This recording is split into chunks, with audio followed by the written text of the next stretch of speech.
Hello students, welcome to my YouTube channel tutorial classes by Garima Singh. आज हम लोग MCA first sem की maths पढ़ रहे हैं जिसका नाम डिस्क्रीट मैथमेटिक्स है और इसमें हम लोगों का लास्ट टॉपिक चल रहा है जनरेटिंग फंक्शन।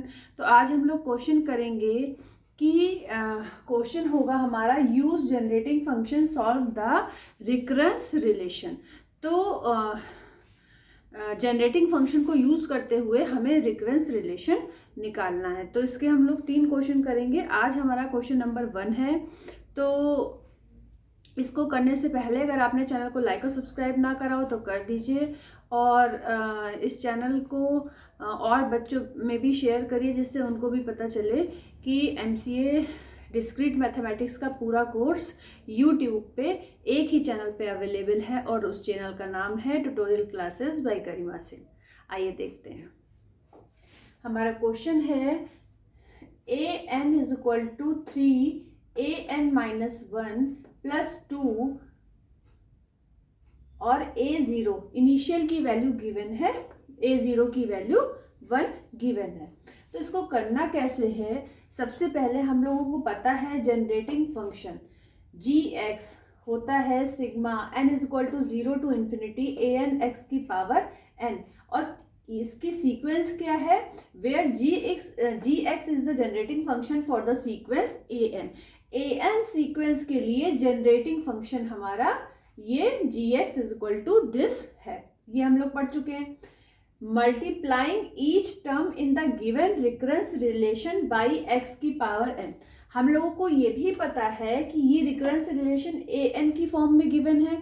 तो जनरेटिंग फंक्शन निकालने के लिए हम करते क्या है? x की पावर n से मल्टीप्लाई करते हैं। और क्या लिखा हुआ है? And summing from 1 to infinity. अब हमने समिंग फ्रॉम 1 टू इन्फिनिटी ही क्यों किया है? 0 टू इन्फिनिटी क्यों नहीं किया? 2 टू इन्फिनिटी क्यों नहीं किया? 3 टू इन्फिनिटी क्यों नहीं किया? 0 टू इन्फिनिटी ही क्यों किया? 1 टू इन्फिनिटी ही क्यों किया?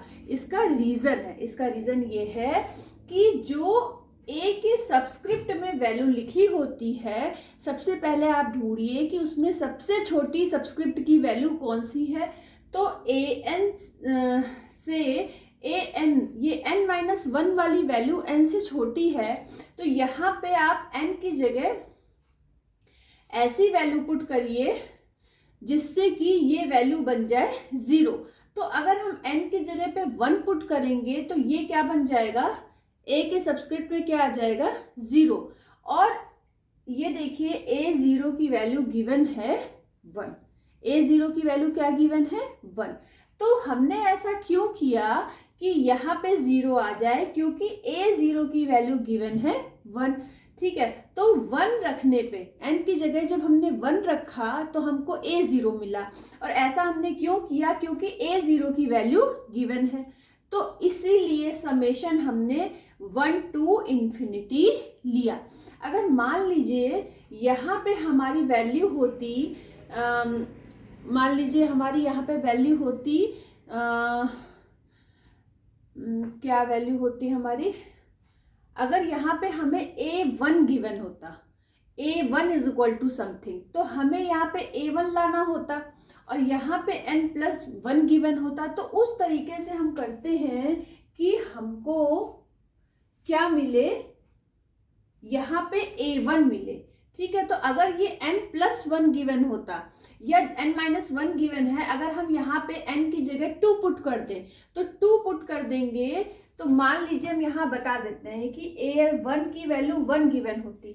अब हमें a1 लाना है जो भी छोटा सबस्क्रिप्ट है वहां पे, जो n से n-1 छोटा है, तो हम n की जगह 2 पुट करेंगे तो 2 - 1 आ जाएगा, a1 आ गया। और a1 की वैल्यू गिवन है 1, तो हम 1 से इन्फिनिटी ले लेते। या a1 की वैल्यू अगर 2 गिवन होती तो मतलब ये a1 की वैल्यू गिवन है, अगर हमें a2 की वैल्यू गिवन होती, मान लीजिए a2 की वैल्यू कुछ गिवन होती तो हमें यहाँ पे a2 लाना होता। तो a2 लाने के लिए हम n की जगह क्या पुट करते? 3 पुट करते। समझ गए आप लोग? तो बस हम यही समझाना चाहते हैं कि हम ये जो समिंग फ्रॉम 1 टू इन्फिनिटी करा है इसका भी रीजन है कि क्यों किया, क्योंकि इनिशियल हमारा a0 गिवन है 1, तो हमें यहाँ पे a0 लाना है। जो छोटा सबस्क्रिप्ट है, छोटा सबस्क्रिप्ट n है कि n-1, n-1 है। यहाँ पे 0 लाने के लिए हम n की जगह क्या पुट करेंगे, 1 पुट करेंगे, तो क्या आ जाएगा a0। तो जब a0 आ गया, a0 और वही a0 गिवन है, इसीलिए हमने जो समिंग फ्रॉम 1 to infinity लिया, इसलिए लिया। ठीक है, अब हमने क्या किया, सब में पूरे में ये जो इक्वेशन गिवन है, इस पूरे में sigma n is equal to 1 sigma n is equal to 1 to infinity ले लिया समेशन में, और x की पावर n से मल्टीप्लाई कर दिया सब में। ठीक है, अब इसको हम gx माइनस a0 लिखेंगे। क्या लिखेंगे, gx माइनस a0। हम लोगों ने प्रॉपर्टीज, शिफ्टिंग प्रॉपर्टीज पढ़ी थी प्रीवियस क्लास में, तो उस शिफ्टिंग प्रॉपर्टी को यूज करके हम इसकी जगह पे gx माइनस a0 लिख सकते हैं, और इसकी जगह पे क्या लिख सकते हैं, 2 sigma n is equal to 1 to infinity x की पावर n की जगह हम लिख सकते हैं x अपॉन 1 माइनस x। ये 2 तो ये वाला 2 लिखा हुआ है। अब बात आ रही है इस फंक्शन की कि हम इसकी जगह पे क्या लिखें, इसकी जगह पे हम क्या लिखें। ये 3 तो रहेगा, पर इसकी जगह पे क्या लिखें। तो हमने इसको सॉल्व करने के लिए हमने क्या करा कि हमको पता है कि gx is equal to this होता है, तो अगर gx में x का मल्टीप्लाई कर देंगे तो क्या बन जाएगा, यहाँ पे अगर x का मल्टीप्लाई हो जाएगा तो x की पावर 1 और आ जाएगा, तो ये बन जाएगा x की पावर n प्लस 1। क्या बन जाएगा, x की पावर n प्लस 1। तो देखिए x gx हो जाएगा an x की पावर n प्लस 1। अब देखिए, अब हमें वैल्यू पता करनी है समेशन में जब n is equal to 1 to infinity हो। यहाँ पे n is equal to 0 to infinity है, तो अगर हम 1 to infinity लिखेंगे तो फिर हम n की जगह पे क्या लिखेंगे, n माइनस 1। n की जगह पे क्या लिखेंगे, n माइनस 1।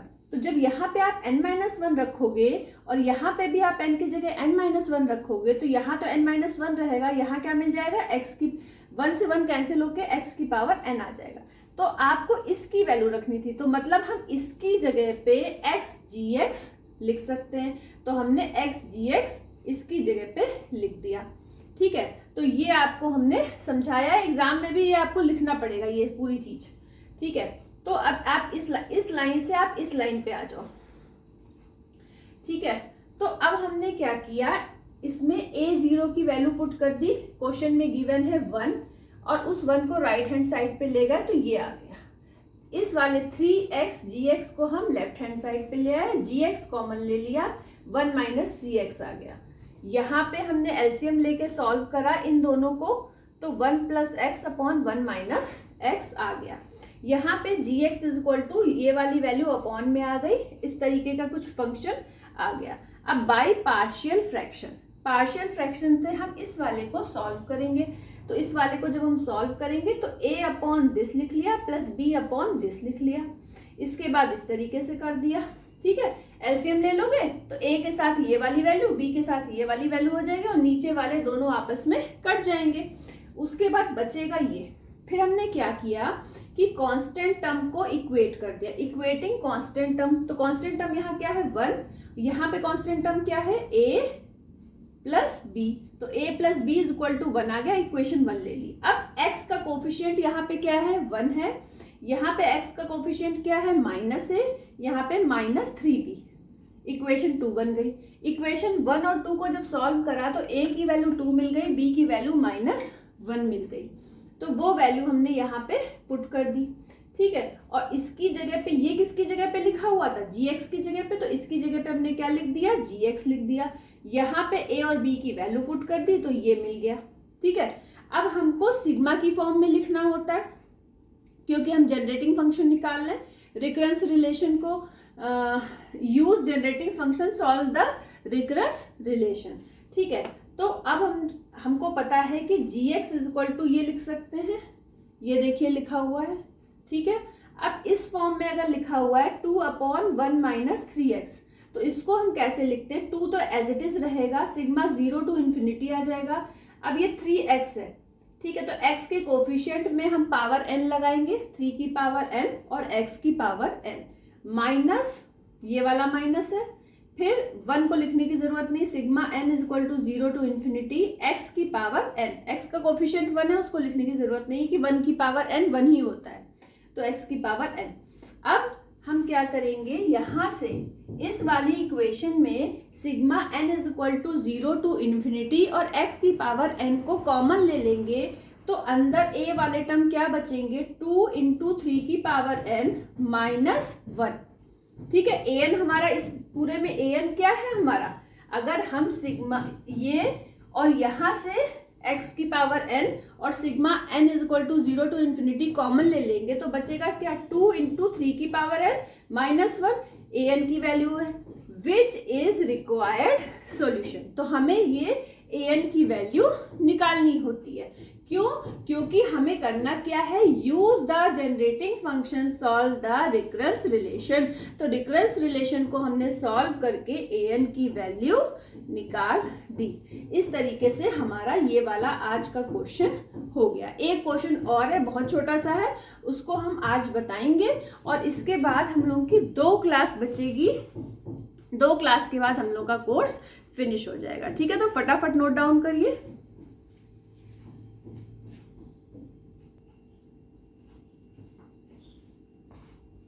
अब देखिए क्वेश्चन नंबर 2 है हमारा, find the generating function of the sequence A K if ए के इज इक्वल टू 2 प्लस 3 के।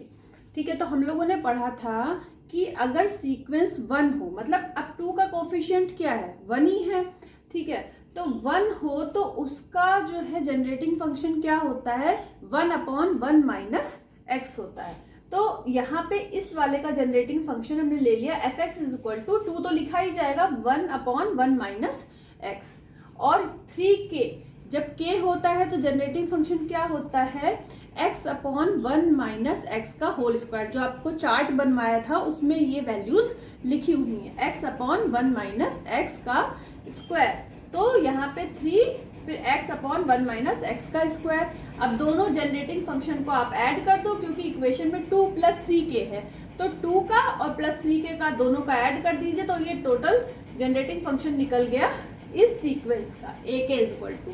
ठीक है, अब थर्ड क्वेश्चन है, find the closed form of generating function 0,0, 1,1,1 dash dash dash. हमको पता है कि 1,1,1 का जो जनरेटिंग फंक्शन होता है वो 1/1 माइनस एक्स होता है। ठीक है, और जितने जीरो आएंगे उतनी बार x से मल्टीप्लाई हो जाएगा, तो 2 टाइम्स 0 आया है, मतलब x square into 1/1 minus x. तो क्या मिल गया generating function, x square upon 1 minus x. अब इसको करने का तरीका देख लीजिए, हमको पता है कि 1/1 माइनस एक्स बाइनोमियल थ्योरम से भी बता चुके हैं, तो उसका एक्सपेंशन क्या होता है, 1 plus x square plus x cube dash dash dash infinity. ठीक है, इसको अगर आप इस तरीके से भी लिख सकते हो, देखिए हम आपको बता देते हैं तो आपको और इजीली समझ में आएगा। 1 माइनस एक्स की पावर माइनस 1, तो अब ये बाइनोमियल थ्योरम से ये एक्सपेंशन खुलेगा, 1 plus x square plus x cube, और इसको आप कैसे लिख सकते हो, 1/1 माइनस एक्स। ठीक है, अब आपकी जो 0 को छोड़ दीजिए तो 1 1 1 1 1 है, तो 1 एक्स की जगह पे भी 1, एक्स स्क्वायर की जगह पे भी 1, एक्स क्यूब की भी जगह पे 1। तो अगर आपकी सीक्वेंस 1 1 1 1 गिवन है, तो जनरेटिंग फंक्शन निकालने के लिए हम क्या करते हैं, इस तरीके से प्लस का साइन लगा देते हैं। अब देखिए 1/1 माइनस एक्स को 1 माइनस एक्स की पावर माइनस 1 ऐसे लिख सकते हैं। अभी हम ये लेके चलेंगे, ठीक है, ये हम प्रीवियस क्लास में बता चुके हैं। तो अगर इस तरीके से लिखा होता है तो क्या होता है generating function, sigma n is equal to 0 to infinity x की पावर n। ठीक है, तो जब हमारा जनरेटिंग फंक्शन ऑफ 1 1 1 का क्या हो जाएगा, 1/1 माइनस एक्स। ठीक है, ये होगा, ये अगर होगा और जितने जीरो होंगे, नाउ जीरो कितने 1 और 2, तो उतनी बार x से मल्टीप्लाई हो जाएगा, तो x into x square upon 1 minus x. तो इसको अब हम कैसे लिख सकते हैं, 1/1 माइनस एक्स था हमारा ये, अब इसमें x स्क्वायर से और मल्टीप्लाई कर दीजिए, तो x की पावर क्या बन गया, n+2। तो जो ये है क्या है, जनरेटिंग फंक्शन है इस सीक्वेंस के लिए। Find the closed form of, actually closed form of generating function हमें इसका निकालना था। तो closed form of generating function चाहे इसको बोलिए और चाहे x square upon 1 minus x को बोलिए। ऑब्जेक्टिव क्वेश्चन आएगा तो ये ऐसे ही पता चल रहा है, 1 1 1 का होता है 1 अपॉन 1 माइनस एक्स, और जितने जीरो होंगे उतने बार एक्स से मल्टीप्लाई हो जाएगा। अगर एक्स का जीरो 3 टाइम्स होता तो क्या हो जाता, x cube upon 1 minus x. तो यहाँ पे इस वाले का generating function, hence x square upon 1 minus x is the generating function of 0 0 0 0 0,1 1 1। इस तरीके से हम ये वाले क्वेश्चंस करते हैं। ठीक है, तो आज के लिए इतना ही। अब आगे का हम लोग पढ़ेंगे नेक्स्ट क्लास में। Thank you, all the best to all of you.